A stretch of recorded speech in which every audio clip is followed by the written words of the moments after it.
Okay, let's unpack this. I want to start today by looking at a number that, frankly, it just stopped me in my tracks when I first saw it in the research stack. 50%.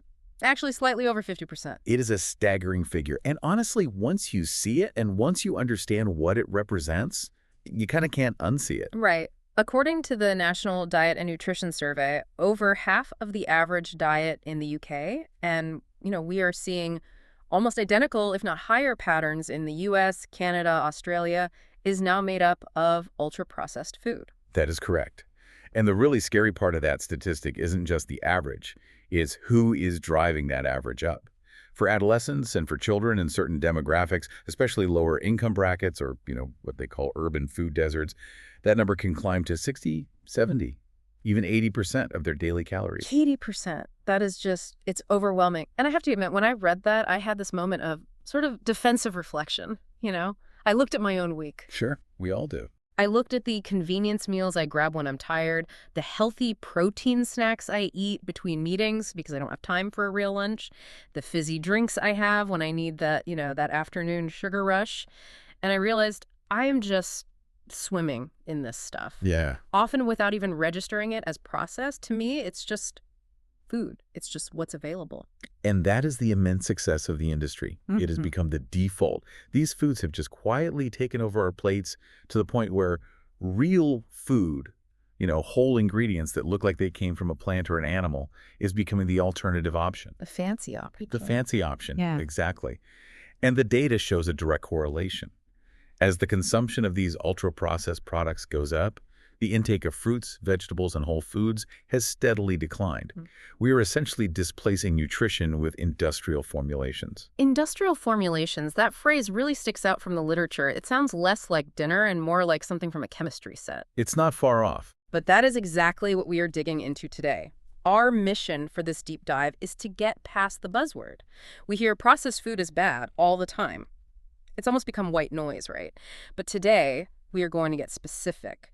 We are going beyond just the label. Precisely, because nuance is everything here. If we just say all processed food is bad, we lose credibility and we make life impossible for people. We have to distinguish between a processed food like, say, a piece of artisanal cheese or a loaf of fresh sourdough bread, and ultra-processed food. There is a massive biological difference in how your body handles them. So we are going to answer the big questions. What is the official scientific definition of UPF? How is it different from normal processed food? What does the science actually say about safety, about weight gain? And this really surprised me, our mental health. The mental health link is. It's a huge and growing field of research. And then finally, how do we spot this stuff? How do we avoid it without making our lives completely miserable? And we've got some fascinating source material today to help us do that. We have data from the Nutrition Journal. We have insights from a Therapy Changes blog on the psychology of eating, the third sister guide to UPFs, and of course, detailed breakdowns of the NOVA classification system, which is really the key to all of this. Plus, we have the story of a doctor who decided to become a human guinea pig. Dr. Chris Van Tilliken. Yes. He ate an 80% ultra-processed diet for a month, and I'll give you a spoiler alert. It did not go well for him. Not at all. It is a visceral, almost body horror example of what these foods do to us in a very short time frame. And we'll also get into a psychological concept called negative urgency and grazing, because it turns out these foods might be manipulating our emotional regulation systems, not just our waistlines. That part really blew my mind, the idea that a snack could change how I handle stress. But before we get to the brain hacking, let's start with the basics. We need to define the beast, because I think a lot of people, myself included, are really confused about where that line is drawn. We do. And to do that, we have to go back to 2009 to the University of São Paulo in Brazil. Okay, so this is the origin story of the NOVA classification, right? Correct. A team of researchers led by a man named Carlos Augusto Monteiro was investigating a paradox. They noticed that obesity rates in Brazil were rising rapidly.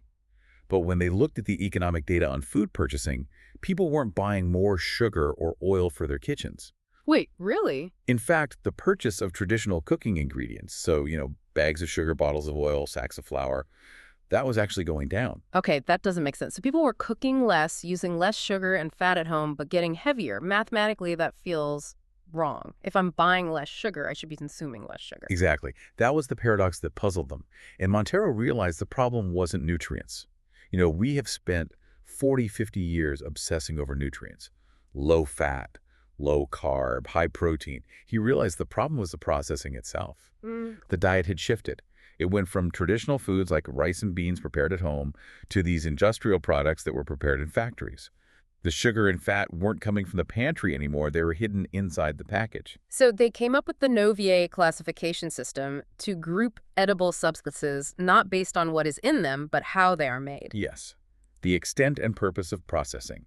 That is the key phrase that unlocks the whole thing. And this system splits everything we eat into 4 groups. I found this incredibly helpful because it stops you from thinking, all processing is evil. So let's walk through them, starting with group 1. Group 1 is unprocessed or minimally processed foods. Okay, now I have to ask for a clarification here immediately, because if I buy a bag of chopped carrots or I freeze a steak, isn't that technically processed? I mean, a human intervened, a machine cut the carrots, that's a process. And that is the most common point of confusion, and it's a great question. Under NOVA, that is considered minimally processed. The definition includes things like cleaning, grinding, drying, pasteurization, freezing, and removing inedible parts. So basically modifying the food to make it safe to eat or easier to store, but not actually adding anything to it. Precisely. The key takeaway for Group 1 is that the food matrix, the fundamental structure of the food, is intact. No oils, fats, sugar, or salt are added. You are eating the food as nature designed it, just maybe, chopped up a bit or chilled. Okay, give us the hit list. What falls into this safe zone? Okay, so fresh meat, milk, eggs, plain yogurt. Not fruit yogurt, that's different, but plain yogurt. Okay. It includes things like tea, coffee, tap water, grains like rice, wheat berries, corn kernels, nuts, fungi like mushrooms, algae, even dried pasta falls into this group, as long as it's just, durum wheat and water. Okay, so that's the base. That's real food. Then we have group 2, processed culinary ingredients. These are substances that are extracted from nature or from Group 1 foods, but you rarely eat them alone. Think about it. You wouldn't typically sit down and eat a bowl of lard or drink a cup of vinegar. Speak for yourself. No, I'm kidding. That sounds horrific. It would be. So Group 2 includes oils, olive, soy, sunflower, butter, lard, sugar, molasses, honey, and salt. These are ingredients. Their purpose is to cook and season Group 1 foods. They are the tools we use to make Group 1 delicious. Right, that makes total sense. We use group 2 to make group 1 taste better. Now, group 3 is where I think people get tripped up. This is just processed foods, and in the media, processed is such a dirty word. But here it seems, It's more than, it's a fundamental part of almost every culinary tradition. This is the middle ground. Yeah. And it is so crucial to understand that Group 3 foods are generally fine. The formula is extremely simple. It's Group 1 food plus a Group 2 culinary ingredient. So if I take my group 1 vegetables and put them in a jar with some group 2 salt and water, You've just made a Group 3 processed food, pickles. The purpose of this kind of processing is preservation or enhancing the taste. can you give us some more examples? Because I think this is where a lot of the fear-mongering often happens. Sure. Canned fish, like tuna in oil or sardines in brine.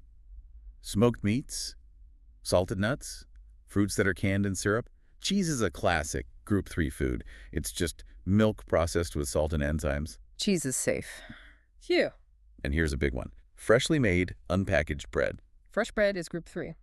As long as it's made of flour, water, salt, and yeast. That is processed, but it is not ultra-processed. The key distinction for Group 3 is that most of these foods have only 2 or 3 ingredients, and they're still recognizable versions of the original food. You look at a piece of cheese, you know it came from milk. You look at a salted nut, you know it's a nut. The link to nature is still visible. Right. Okay, and now we arrive at the villain of the story. Group 4.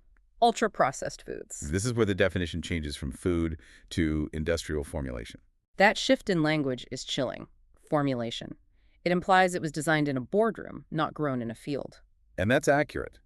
These products are made mostly of substances that are extracted from foods, things like oils, fats, starch, proteins, or they're synthesized in labs.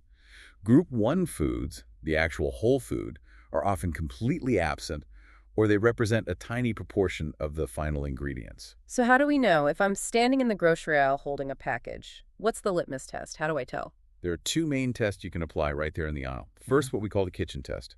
If you cannot recreate it in your own kitchen because you simply do not have the ingredients, it is almost certainly UPF. You mean I don't keep a jar of high fructose corn syrup or soy protein isolate in my pantry? Exactly. Or hydrogenated oils, modified starches, or hydrolyzed proteins. If you see those words on the label, it's group 4. These are industrial ingredients, not culinary ones. Okay, kitchen test. What's the second one? The second factor is the cosmetic factor. Cosmetic, like makeup for food. In a way, yes. It's a great analogy. These foods contain additives that are designed specifically to make the product hyperpalatable or visually appealing. Things like colors, flavor enhancers, non-sugar sweeteners, emulsifiers, carbonating agents, anti-foaming agents. Wow. They are designed to mask the often unpleasant taste of the cheap ingredients and to make the texture absolutely irresistible. So it's food with a facelift. And a personality transplant. No. It's designed to overcome your body's natural stop signals, your satiety cues. Let's run through the examples because I have a feeling some of these are going to hurt my feelings. Well, carbonated soft drinks are the classic example, but also mass-produced packaged breads, the kind that can sit on a shelf for 3 weeks and stay perfectly soft. The ones that smell slightly like vinegar or almost like alcohol when you first open the bag? That's the preservatives and the emulsifiers working their magic to keep it fresh. Margarine is group 4. Fruit yogurts, the ones with the swirl of jam at the bottom, with added flavors and sweeteners. That's very different from plain yogurt with some real fruit added on top. Got it. Chicken nuggets, energy bars, instant soups. And here's an interesting distinction.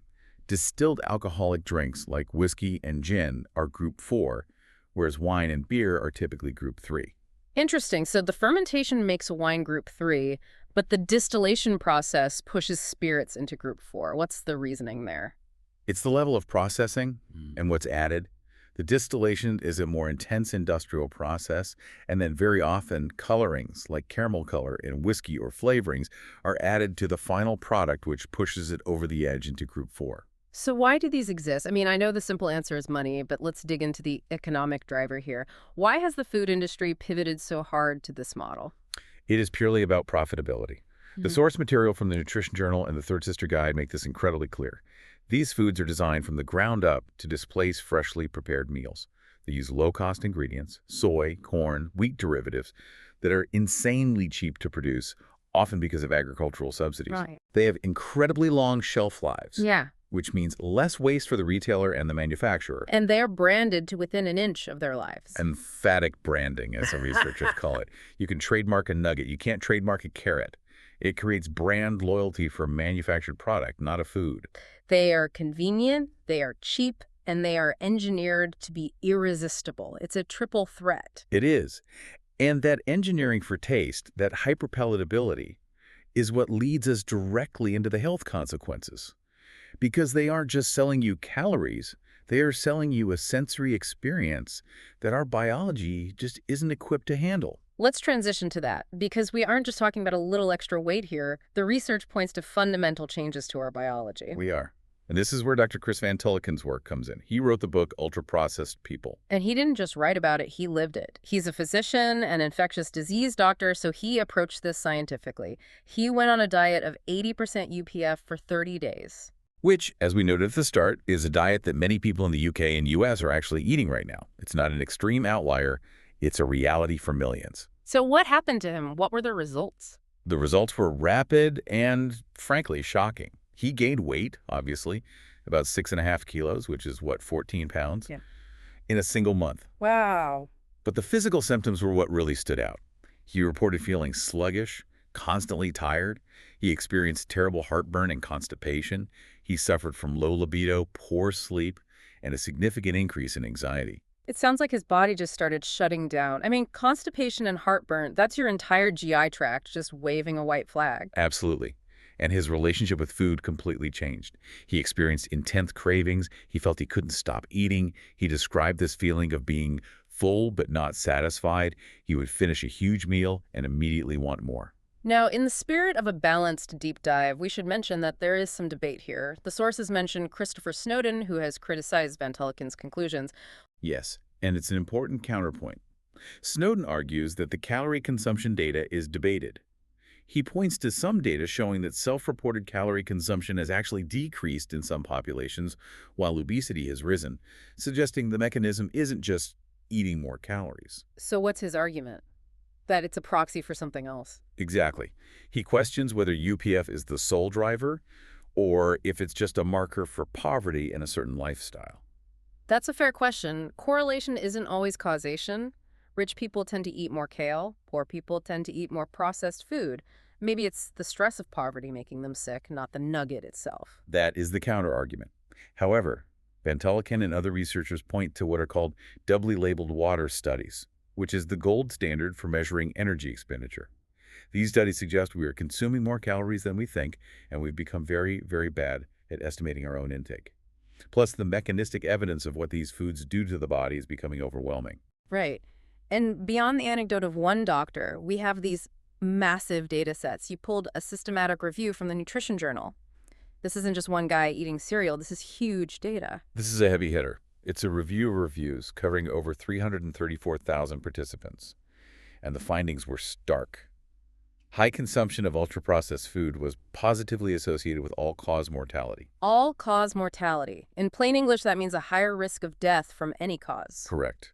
Specifically, they found strong links to cardiovascular disease, cerebrovascular disease, which is stroke, and hypertension. They found links to cancer, both overall cancer risk and specifically postmenopausal breast cancer. There was something about respiratory issues too, wasn't there? Yes, in adolescents, high UPF intake was linked to asthma and wheezing. The theory there is that it's driven by the inflammatory response these foods create in the body. But the one that really stuck out to me, especially when you think about our aging population, was frailty. That was a massive finding. High consumption was linked to a significant increase in frailty in older adults. The odds ratio was 3.67. Can you just unpack odds ratio for us? What does 3.67 actually mean? In epidemiological terms, that is a huge signal. It means that in this study, those with the highest consumption of UPS were nearly 4 times as likely to develop frailty compared to those with the lowest consumption. 4 times. It suggests that these foods aren't just making us fat. They are failing to support our muscle and bone health as we age. They are actively making us weaker. It's like we are overfed and undernourished at the exact same time. That is exactly it. It's called nutrient displacement. You are eating calorie-dense food that has been stripped of all the protective factors, the fiber, the micronutrients, the bioactive compounds found in plants that keep our cells functioning properly. You are literally building your body out of substandard materials. And I want to pivot now to the mental health aspect, because the blog from Therapy Changes and the Nutrition Journal review both highlighted this. We talk about comfort food, but it really seems like UPF is actually discomfort food in the long run. It creates a vicious cycle. The research is now clearly connecting high UPF consumption to both depression and anxiety. How? What's the mechanism? Is it just that feeling bad makes you eat bad food? Or does the food actually make you feel bad? It's bidirectional, for sure, but the biological mechanisms affecting the brain are fascinating. The first one is inflammation.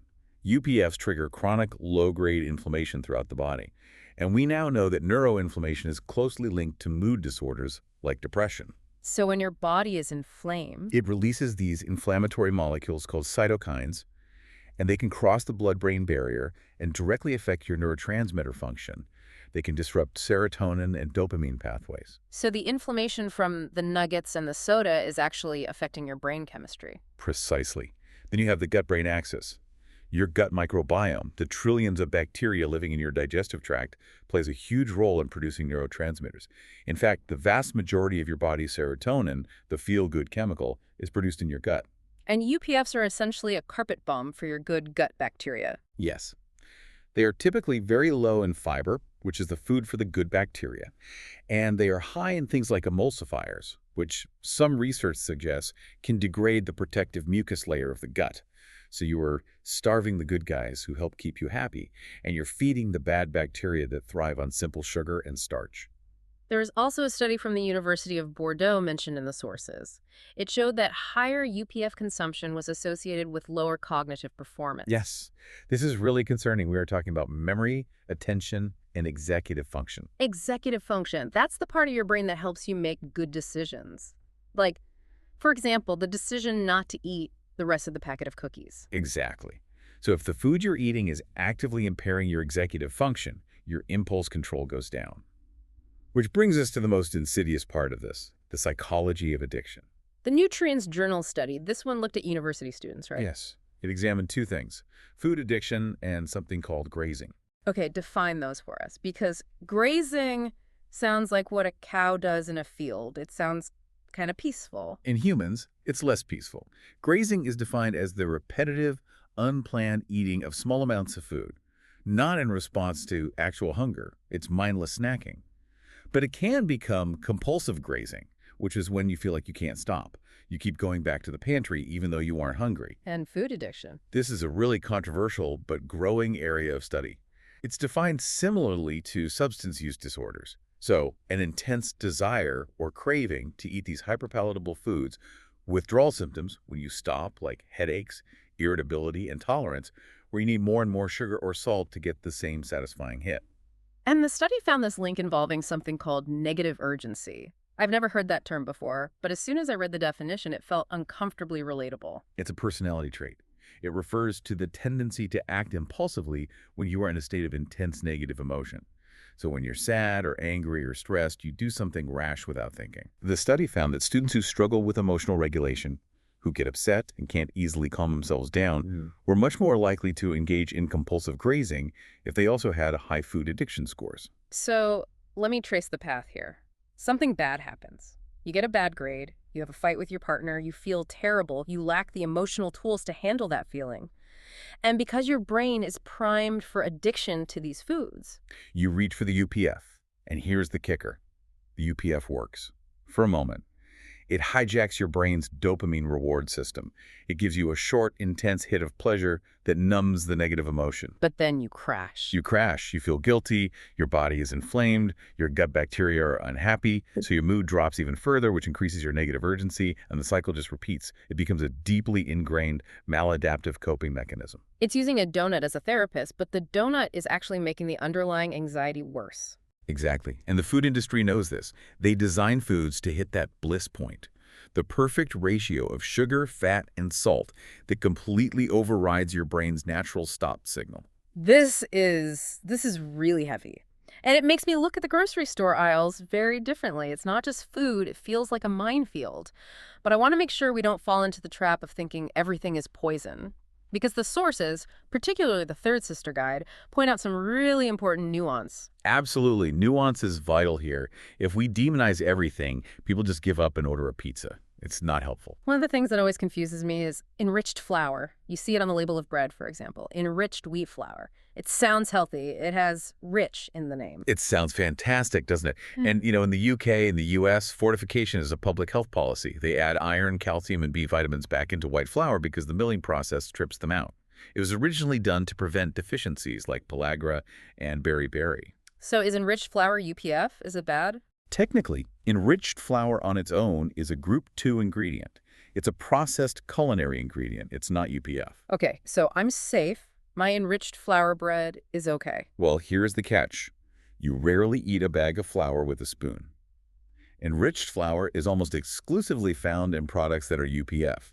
It is the base for mass-produced packaged cakes, biscuits, and white bread that is then loaded with sugar, emulsifiers, stabilizers, and preservatives. So the flour isn't the criminal, but it hangs out with a really bad crowd. That is a perfect analogy. The flour is an accessory to the crime. The presence of enriched flour is usually a signal that the fiber has been removed, which means the sugar from the product hits your bloodstream much faster, causing a bigger insulin spike. What about other fortified foods, like breakfast cereals or plant-based milks? I drink oat milk. It's fortified with calcium and vitamin D. Is that bad? This is where the good food source argues for balance and context. Not all UPFs are created equal. Some fortified foods can help certain populations meet nutrient requirements. If you are vegan, for example, a fortified plant milk might be a crucial source of calcium and B12. And some breakfast cereals are high in fiber and fortified with iron. Right.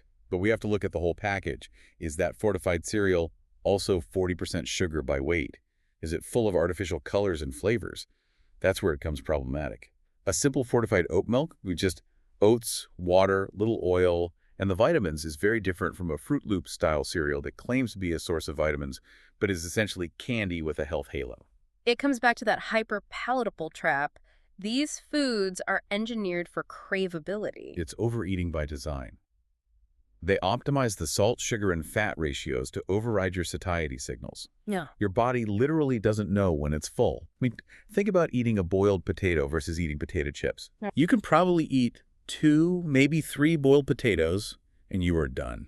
You are full. You can eat an entire family-sized bag of chips and still want more.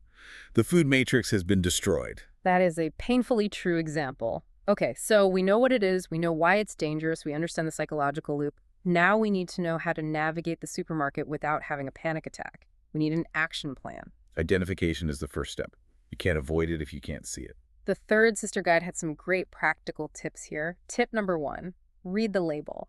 But what are we actually looking for? It can be so overwhelming. Look for the length of the list first. If the ingredient list is unusually long, like a whole paragraph long, be suspicious. And then apply the kitchen test we discussed earlier. So if I see eggs, milk, flour, sugar, I'm probably good. If I see high fructose corn syrup, modified starch, soy lecithin, red dye number 40. Put it back. Those are markers of industrial formulation. They're not kitchen ingredients. What about the health claims on the front? This one always gets me. The package screams high protein, low fat, gluten-free. Beware of the front of the package. The front is marketing. The back is the truth. Very often, low fat just means they've added a ton of sugar and thickeners like gar gum or carrageenan to replace the texture and mouthfeel of the fat. And high protein might just mean they've added processed whey or soy protein isolates to what is essentially a candy bar to make it seem like a health food. Exactly. It's a trap. Gluten-free cake is still cake, and often it has even more stabilizers and gums to make up for the lack of gluten structure. Another tip was shelf life. Yes. The immortal pastry test. I like that. If you buy a blueberry muffin and it sits on your counter for 2 months without getting moldy or hard, Yeah. that is not natural. That is a chemical achievement. Real food rots. Rotting is a sign of life. If bacteria won't eat it, why on earth should you? That is a little disgusting, but extremely memorable. Real food rots. And finally, convenience. Ready to eat or ready to heat. It's a huge flag. If you don't do anything to it, it's very likely the industry has done a lot to it. Okay, so the golden rule, according to the Brazilian dietary guidelines, which seem to be the gold standard here, is always prefer natural or minimally processed foods and freshly made dishes and meals to ultra-processed foods. Simple, but incredibly powerful. But practically speaking, going cold turkey is hard. We live in a busy world. I have kids, I have a job, and as we discussed with the whole negative urgency thing, restricting yourself too much can just lead to binging. If I say I can never have a chip again, I guarantee you I'm going to eat a bag of chips by Friday. Absolutely. Restriction triggers rebellion in the brain. The idea is not to focus on what you can't have, but to fill your plate with what you can have, so there's just less room for the UPF. We call it the crowd out method. Okay, I like that. So let's run through some realistic swaps. For meals we actually eat, let's start with breakfast. I'm currently eating a sugary cereal because it takes 30 seconds to pour. What's the swap? The classic swap is oats, porridge. But porridge takes time to cook in the morning. Overnight oats. It takes 2 minutes the night before.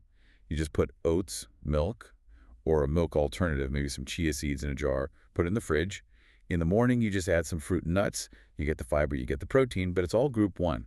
Or if you need that crunch, try a simple granola. You have to check the label for sugar content. Or, even better, make your own big batch on a Sunday. What about the pastry people? The croissant on the run? Whole grain toast with nut butter. You get the crunch, you get the fat and protein from the nut butter to keep you full, but it's group 3 bread and group 1 nuts, not a group 4 industrial puff pastry made with palm oil and emulsifiers. Okay, snacks. This is my danger zone. 4 o'clock in the afternoon, I want chips and chocolate. The crunch is often what you crave, so swap chips for plain popcorn, which you can salt yourself, or a handful of nuts. Nuts are incredibly satiating because of the healthy fat and fiber. For the chocolate craving, try Greek yogurt with some berries, or honestly, just have a piece of high-quality dark chocolate. Dark chocolate is better. A 70% or 80% dark chocolate usually has just cocoa mass, cocoa butter, and a bit of sugar. Maybe 3 ingredients. A commercial milk chocolate bar has vegetable fats, emulsifiers, flavorings, and way, way more sugar. It's a completely different product. And drinks. I love a fizzy soda in the afternoon. Swap it for sparkling water with a squeeze of lemon or lime. You get the bubbles, you get the bite of the acid, but you don't get the sugar or the artificial sweeteners, which can mess with your gut microbiome. And if you are addicted to the caffeine, have a coffee or a tea. And meals. This is the hardest one because of time. We rely on frozen, ready meals or instant noodles because we are exhausted at the end of the day. The swap here requires a bit of a mindset shift. It requires batch cooking. The Sunday afternoon ritual. Yes. Make a double or triple portion of a stew, a chili, or a curry on Sunday. Freeze it in individual portions. Now you have your own ready meal for Tuesday night. It takes the same amount of time to microwave your own chili as it does to microwave a plastic tray of factory chili. And for the instant noodle lovers, I know a lot of students listen to this show. Buy plain whole grain noodles that cook in 3 minutes. And then make a simple sauce directly in the bowl. Some soy sauce, a little sesame oil, some garlic powder, maybe some chili flakes. Throw in some frozen peas, which are group 1. It takes 5 minutes, but it avoids those flavor sachets, which are often pure additives and sodium. I think the key here is what the expert from Therapy Changes mentioned about managing the transition. Withdrawal is a real thing. It is physically and emotionally real. If your brain is used to that high sugar, high dopamine hit every day, oats are going to taste boring at first. Your palate has been hyperstimulated. It takes about 2 weeks, maybe 3, for your taste buds to reset and appreciate subtle flavors again. So don't aim for perfection. Consistency over perfection, always.